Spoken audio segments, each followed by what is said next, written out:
Hello আসসালামু আলাইকুম বন্ধুরা, কি অবস্থা সবার? আশা করি সবাই অনেক ভালো আছেন। তো এই যে দেখতে পাচ্ছেন, পাবনার সব সৌন্দর্যের মধ্যে একটি অংশ এখানে অবস্থিত। মানে পাবনা মানসিক হাসপাতালে আসছিলাম, তো এখান থেকে এই পাশে চলে আসলাম, মানে খুবই পাশে, একদম 2 থেকে 4 মিনিট লাগে। তো এখান থেকে ভাবলাম এখানে ঘুরে যায় আর কি, ফ্যামিলি সহ আসছিলাম।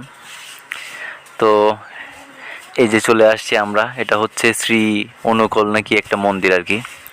তো পাবনা শহরে এর আগেও আমি একবার যখন আসছিলাম তখন এখানে এসে ঘুরে গেছি। তো আজকে আবার আসছি, যেহেতু এটা আবার না না ঘুরলে হয় না আর কি। তারপরে আবার শ্বশুর বাড়ির লোকজন থেকে। তো ভাই, আমি অনেকদিন ধরে ভিডিও বানাচ্ছি, তোমরা তো সবাই ভিডিও দেখতে আসছো টুকটাক, যে যারা আছো সবাই দেখো, কিন্তু কেউ লাইকও করো না, কমেন্টও করো না, শেয়ারও দাও না। কেমনে কি এমনি হলে চলবো নাকি কদি? টুকটাক আমার একটু সাপোর্ট করে দিও, তাহলে একটু ভালো হইব আর কি। তো তাহলে আমিও মনে করো ভিডিও করার প্রতি আগ্রহ বাড়বো আর কি, প্রকাশ করতে পারবো।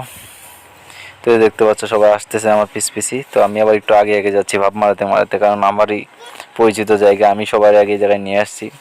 তো এখানে ঘুরবো, ঘোরার পরে আবার অন্যদিকে চলে যাবো, মানে পাখির দিকে। এই যে দেখতে পাচ্ছ লাইটটা, এটা আমি ভাবছি লাইট আর কি। তো আমি আবার ঝাঁকি টাকি মারি একটু দেখলাম যে আসলে জ্বলে কিনা, কারণ বাইকের লাইট যেগুলো আছে ওগুলো আবার মনে করি একটু ঝাঁকি টাকি লাগবে, মানে চাকা ঘুরলে পরে অটোমেটিক আলোটা জ্বলে ওঠে। তো সেই ক্ষেত্রে এটাও ভাবছিলাম জ্বলবো। তো যে আমার সিনথিয়ার আম্মু আবার আগে আগে দৌড় পড়তেছে দেখলাম। তো তারপরে আমরা এই পাশ থেকে এই পাশে চলে আসছি, মানে সামনের অংশটা একটু দেখতে চাচ্ছি, মানে এই পাশে আসলে পরে দেখতে সৌন্দর্যটা বেশি আর কি। তো তোমরা যারা যারা এখানে আসছো অবশ্যই কমেন্ট করে জানাবা, আর কে কোথা থেকে ভিডিওটা দেখতেছো সবাই কমেন্ট করে জানা দিলে ভালো হবে।